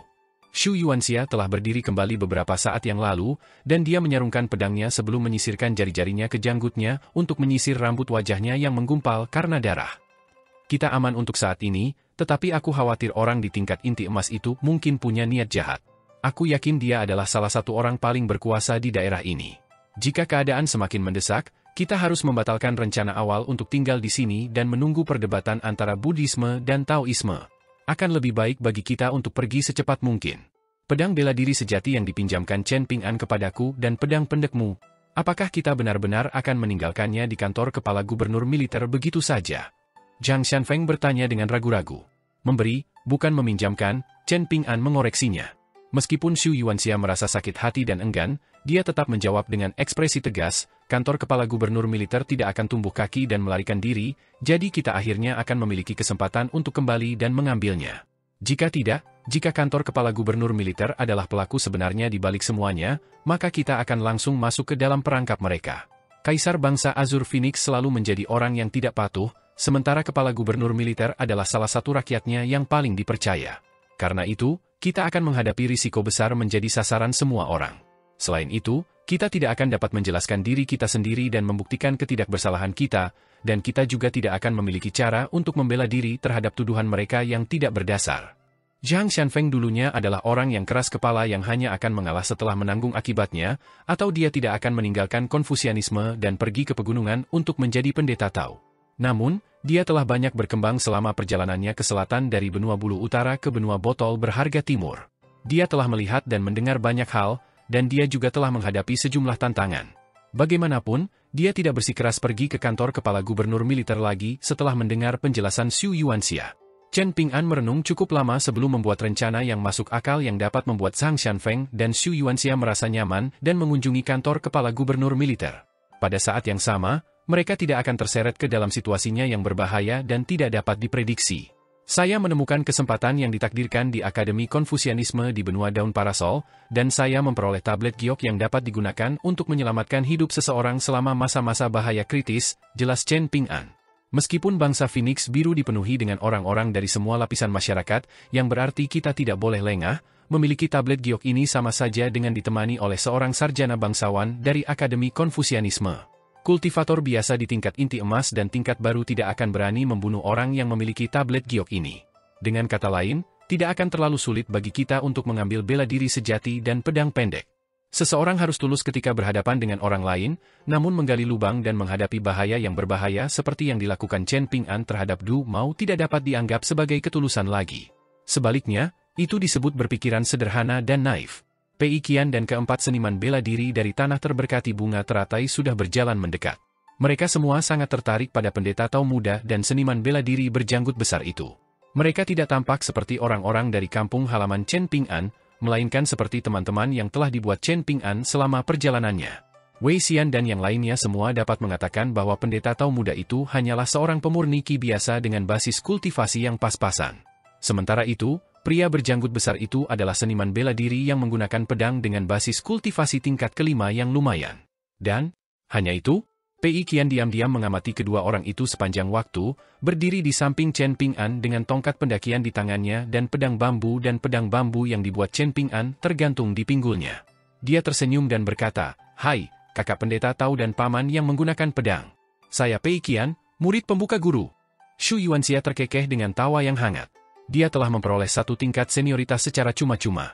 Meskipun bahu Zhang Xianfeng telah tertusuk oleh pedang terbang milik pendekar pedang, dan wajahnya masih pucat pasi bahkan setelah mengoleskan obat luka emas pada lukanya, sudut bibirnya melengkung membentuk senyuman ketika dia melihat gadis kecil kurus yang mengaku sebagai murid pembuka Chen Ping'an. Dia tersenyum dan melambaikan tangan pada gadis kecil itu, berkata, "Hai, Pei Qian, berapa umurmu tahun ini?" Pei Qian tersenyum lebar dan menjawab, "Usiaku baru 7 tahun, dan itulah sebabnya aku sangat pendek." Chen Ping'an langsung menjentik dahinya. Pei Qian ingin menyelamatkan mukanya, tetapi akhirnya dia harus menanggung akibatnya. Ekspresinya langsung menjadi cemberut saat dia berkata dengan jujur, "Sebenarnya aku berusia 11 tahun." Chen Ping'an berbalik sebelum berjongkok dan menatap Xu Yuanxia, lalu bertanya, "Kamu menderita luka parah, jadi apa yang akan kamu lakukan?" Xu Yuanxia dan Zhang Xianfeng juga berjongkok, dengan seniman bela diri berjanggut besar itu membelai jenggotnya dan merenung sejenak sebelum menjawab, "Baiklah, lupakan saja tentang makhluk abadi bumi yang licik itu dan fokus saja pada kultivator pedang yang menunggangi rubah hitam raksasa itu, dan para kultivator pengembara lainnya. Mereka jelas datang dengan niat jahat dan mereka akan segera membunuh banteng bumi ini jika kita mundur dan mengalah. Faktanya, banteng bumi ini akan tetap mati jika kita pergi sekarang dan meninggalkannya. Apa yang kau katakan itu benar sekali. Uang tidak jatuh dari langit, juga tidak tertiup angin. Karena kita telah memutuskan untuk membantu banteng bumi, maka kita juga harus membantunya sampai akhir. Kita akan membiarkannya mengikuti kita dalam bentuk aslinya untuk saat ini, dan kita dapat menemukan urat bumi untuk menyembunyikan dirinya setelah ia pulih dari luka-lukanya. Namun, ini berarti akan ada beban yang lebih berat di pundakmu, Chen Ping'an." Chen Ping'an tersenyum dan menjawab, "Kita baru berpisah sebentar, tetapi kau sudah bersikap sopan padaku." Xu Yuanxia tertawa terbahak-bahak. "Bersikap sopan tidak akan menghabiskan uangku." Seperti anak ayam kecil yang mematuk nasi, Pei Qian mengangguk setuju dengan penuh semangat. Bersikap sopan dan mengucapkan kata-kata sanjungan dengan tulus tidak akan menghabiskan uang. Paman berjanggut besar ini kemungkinan besar dapat dianggap sebagai orang yang berpikiran sama. Dibandingkan dengan Pei Qian, Wei Xian dan yang lainnya melihat lebih banyak dan berpikir lebih jauh. Wei Xian, Sui Youbian, Julian, dan Lu Baixiang belum pernah melihat Chen Ping'an meminta pendapat orang lain sebelumnya. Tidak hanya itu, dia juga mendengarkan perkataan pendeta Tao muda dan seniman bela diri berjanggut besar dengan cara yang sangat alami. Sama sekali tidak terlihat dipaksakan. Harus disadari bahwa Chen Ping'an telah mengalami banyak tantangan dan pertempuran bersama mereka berempat. Bahkan, Sui Youbian telah terbunuh beberapa kali. Akan tetapi, pengambilan keputusan dan sikap Chen Ping'an memancarkan rasa kekuatan, ketangguhan, dan ketegasan yang tak berwujud. Pada saat yang sama, ia tetap memperlakukan mereka dengan rasa hormat yang diperlukan. Bahkan Wei Xian harus mengakui bahwa ia tidak melebih-lebihkan ketika ia memuji Chen Ping'an sebagai orang yang berpotensi menjadi penguasa yang kuat. Jika mereka berdua bangkit bersama selama zaman yang kacau di tanah terberkati bunga teratai, maka sangat mungkin ia dan Chen Ping'an akan menjadi lawan di medan perang. Chen Ping'an menatap banteng bumi dan bertanya, "Bisakah kau berubah wujud menjadi manusia?" Jika aku ingat dengan benar, iblis yang telah mencapai tingkat pengamatan laut atau tingkat gerbang naga dapat berubah wujud menjadi manusia, bukan? Aku punya beberapa pil alkimia yang digunakan untuk mengobati luka, dan pil itu akan lebih efektif jika kau menelannya saat dalam wujud manusia. Sebelum Chen Ping'an dan yang lainnya meninggalkan kota naga tua, Nyonya Gui telah mengirim seseorang untuk memberi mereka sebuah kotak harta karun yang terbuat dari kayu osmanthus. Itu bukanlah sesuatu yang bernilai mahal, tetapi tetap saja bukan sesuatu yang mampu dibeli oleh orang biasa. Yaitu, kotak harta karun itu berisi 12 botol pil alkimia yang berguna bagi para dewa bumi. Pil-pil itu adalah pil yang paling hemat biaya untuk setiap tingkatan kultivasi di 5 tingkatan tengah. Banteng bumi tingkat gerbang naga yang telah menderita luka pada fondasi dao besarnya menggelengkan kepalanya sebagai tanggapan atas pertanyaan Chen Ping'an. Banteng bumi ini cukup unik dibandingkan dengan roh gunung dan binatang air biasa, Zhang Xianfeng menjelaskan. Semakin murni keselarasan seseorang dengan salah satu dari 5 elemen, semakin sulit baginya untuk mengambil bentuk manusia. Misalnya, banteng bumi ini perlu maju ke tingkat inti emas sebelum dapat mengambil bentuk manusia. Chen Ping'an mengangguk tanda mengerti dan menjawab, "Tidak apa-apa. Kita akan berusaha semaksimal mungkin untuk memutari kota provinsi saat kita menuju kantor kepala gubernur militer. Kita akan mengambil jalan yang lebih kecil melalui pegunungan dan sungai." Zhang Xianfeng tersenyum dan berkata, "Kami cukup familiar dengan jalan-jalan ini karena kami telah bepergian ke banyak tempat di sekitar Azure Phoenix Nation dan Fortuny Mountain Nation selama 2 tahun terakhir."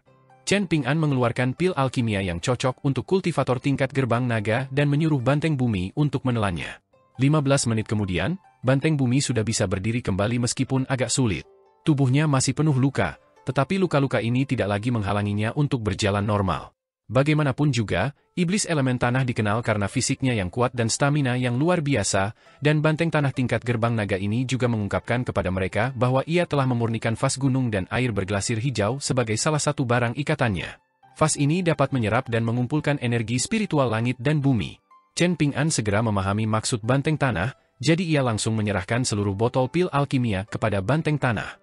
Dengan cara ini, banteng tanah dapat meletakkan pil alkimia di dalam vas berglasir hijaunya dan perlahan menyerap efek obat serta energi spiritual untuk menyembuhkan lukanya.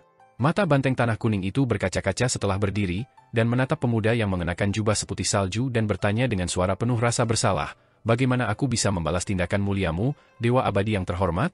Aku berkultivasi di sini selama lebih dari 200 tahun karena aku tertarik pada nadi naga di tempat ini.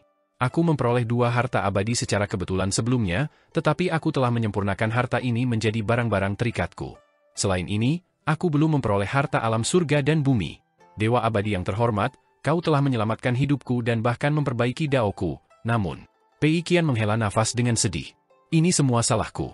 Kita baru saja meninggalkan kota naga tua, tapi aku sudah menjadi orang yang merugi? Aku hampir kehilangan 2 koin kepingan salju di stasiun feri Wasp Tile, dan sekarang kita akan menderita kerugian besar di jalur pegunungan ini."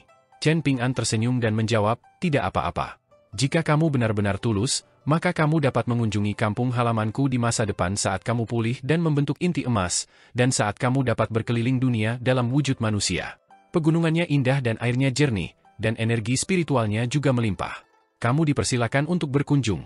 Mendengar Chen Ping'an mengatakan ini, Shu Yuanxia menyela dengan suara penuh arti, "Mengapa menunggu sampai banteng bumi membentuk inti emas? Ia harus segera menuju kampung halamanmu setelah pulih dari lukanya, dan mungkin ia dapat langsung membentuk inti emasnya di sana. Ada orang bijak yang menjaga keberuntungan di kampung halamanmu, dan tidak perlu khawatir tentang bencana tak terduga yang disebabkan oleh banteng bumi yang membalikkan tubuhnya." Ada ekspresi bingung di mata banteng bumi, seolah tidak mengerti kata-kata Shu Yuanxia. Chen Ping'an dengan hati-hati mempertimbangkan apakah saran ini layak atau tidak. Namun, Shu Yuanxia tersenyum dan melanjutkan, "Baiklah, tidak usah terburu-buru. Kita akan bepergian bersama untuk waktu yang lama, jadi mari kita lihat apakah kita cocok satu sama lain terlebih dahulu. Tidak akan terlambat untuk membuat keputusan saat itu. Jika semuanya tidak berjalan sesuai rencana, maka lebih baik kita berpisah dan meninggalkan kesan yang baik di benak masing-masing. Kita akan bertemu lagi jika memang ditakdirkan, dan itu pasti lebih baik daripada tetap bersama dan mengambil risiko konflik. Itu akan membuang-buang hubungan baik di antara kita." "Saya setuju," kata Zhang Xianfeng sambil mengangguk. Chen Ping'an tentu saja tidak keberatan. Mereka meninggalkan jalan pegunungan dan perlahan-lahan berjalan menuju kantor kepala gubernur militer yang sangat terkenal di seluruh negara Azure Phoenix. Chen Ping'an menceritakan perjalanannya kepada Zhang Xianfeng dan Xu Yuanxia, tentu saja tidak menceritakan hal-hal yang terlalu sensitif. Pendeta Tao muda dan seniman bela diri berjanggut besar itu juga menceritakan kisah petualangan mereka kepada Chen Ping'an setelah mereka bertiga berpisah di toko kumbang hijau saat itu. Klan Kekaisaran Tang dari bangsa Phoenix Biru memiliki tradisi menganugerahkan gelar raja tetapi bukan kerajaan untuk diperintah oleh raja-raja ini. Raja dan raja daerah akan tinggal di kediaman mereka di ibu kota. Selain itu, mereka memiliki hak untuk tinggal di kediaman ini tetapi tidak memilikinya. Dengan kata lain, mereka akan kehilangan hak untuk tinggal di kediaman ini begitu mereka kehilangan jabatan sebagai raja. Ada 5 kantor kepala gubernur militer di bangsa Phoenix Biru, di utara, selatan, timur, barat, dan tengah.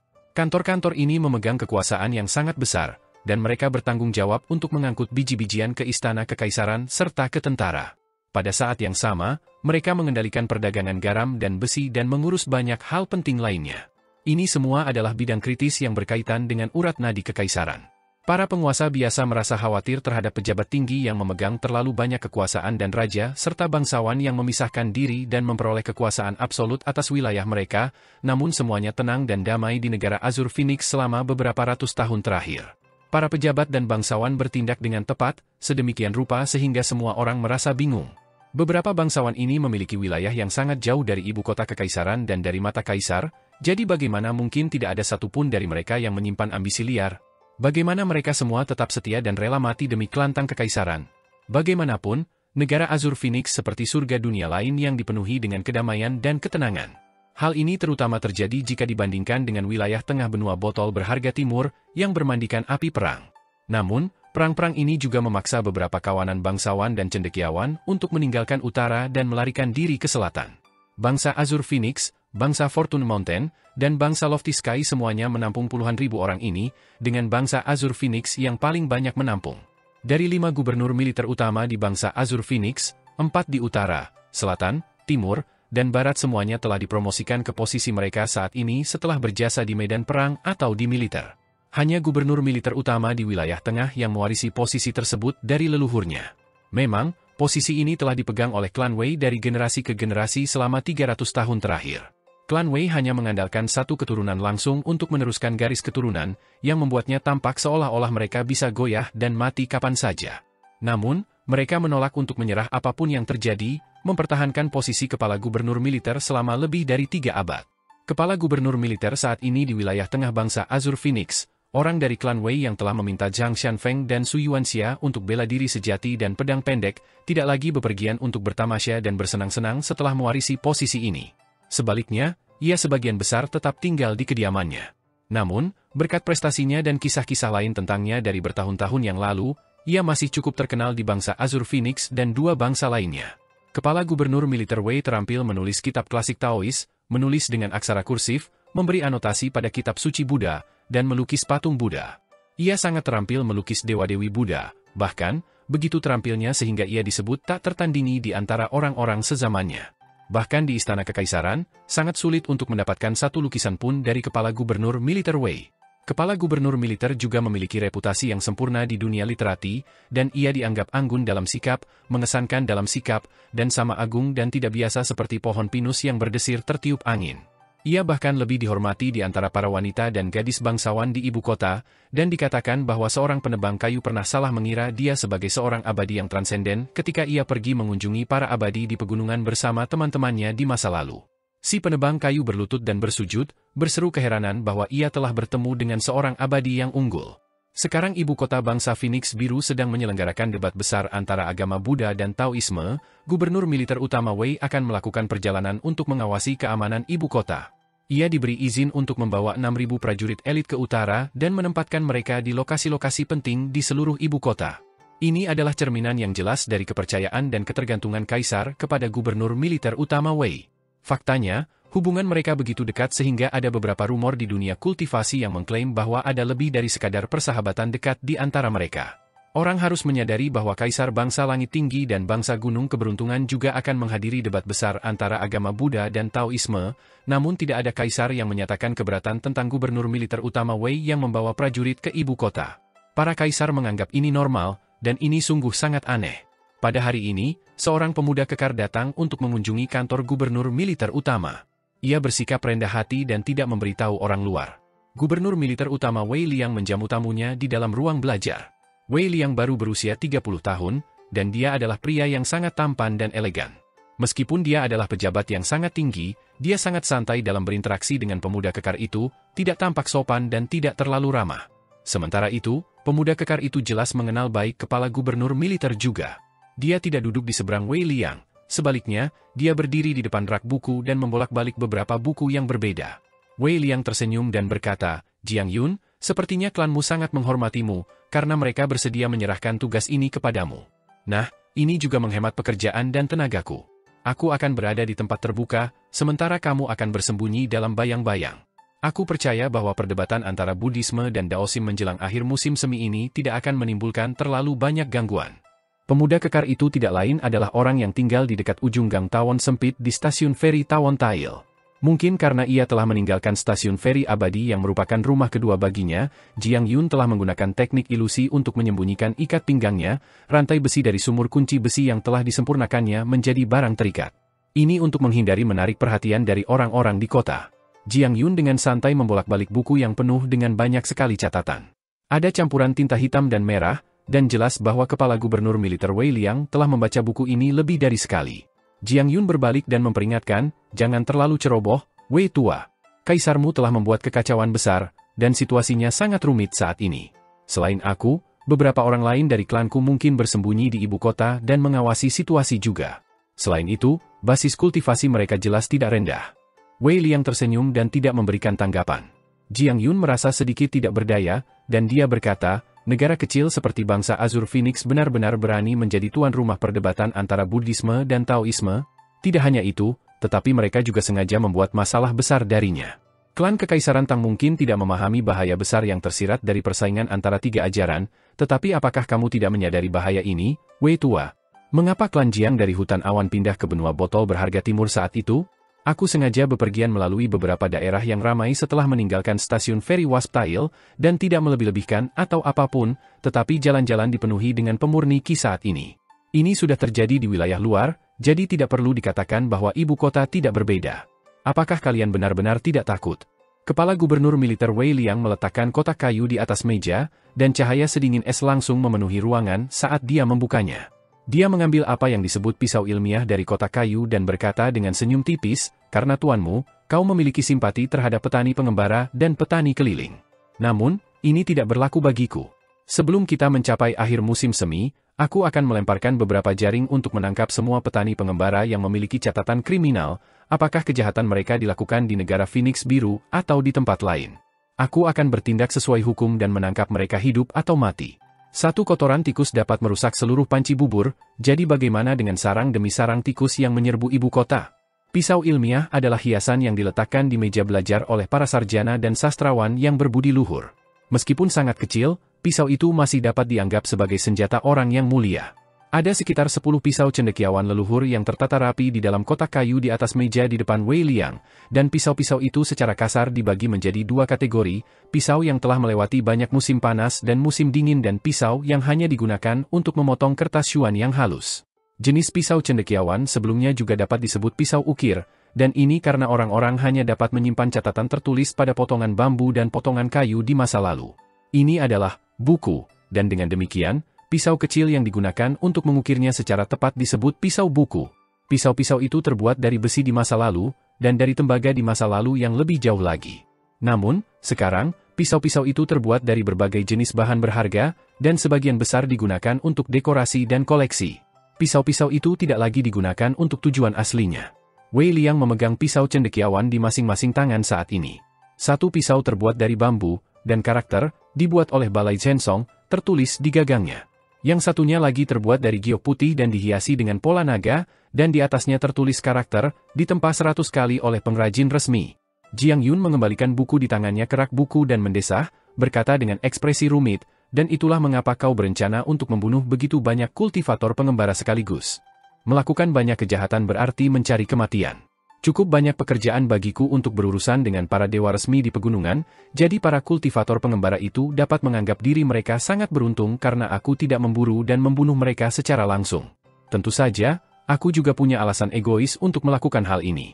Namun, sejumlah besar orang yang tidak memihak telah menjadi mata dan telinga bagi kantorku, dan mereka akan punya waktu untuk membuat dampak yang signifikan di kemudian hari. Lihat, begitulah bersih dan sederhananya bertindak sesuai dengan kriteria yang ketat di dunia ini. Wei Liang tidak mendongak saat berbicara, dan tatapannya tetap tertuju pada pisau pemotong giok putih. Dia kemudian menggunakan pisau pemotong bambu untuk mengetuk pisau pemotong giok putih dengan lembut, menyebabkannya mengeluarkan suara yang tajam. Dia memejamkan mata dan mendengarkan dengan penuh kegembiraan. Jiang Yun sedikit marah, meskipun dia memiliki hubungan pribadi yang sangat baik dengan Wei Liang, dan dia bertanya, apakah kamu tidak peduli apakah kriteriamu bermoral atau tidak bermoral? Kriteria tidak bermoral juga merupakan kriteria, bukan? Wei Liang membalas. Dia membuka matanya, ekspresinya tenang dan kalem saat dia mengganti topik pembicaraan dan melanjutkan dengan senyuman, jangan bicarakan hal-hal yang sudah ditakdirkan untuk tidak kita setujui. Selama perjalanan terakhir saya bertemu dengan seorang rekan pengikut legalisme yang sangat menarik. Teman-temannya meninggalkan 2 barang di kantor saya, jadi Anda bisa tinggal di sini dan menunggu beberapa hari lagi jika Anda tertarik.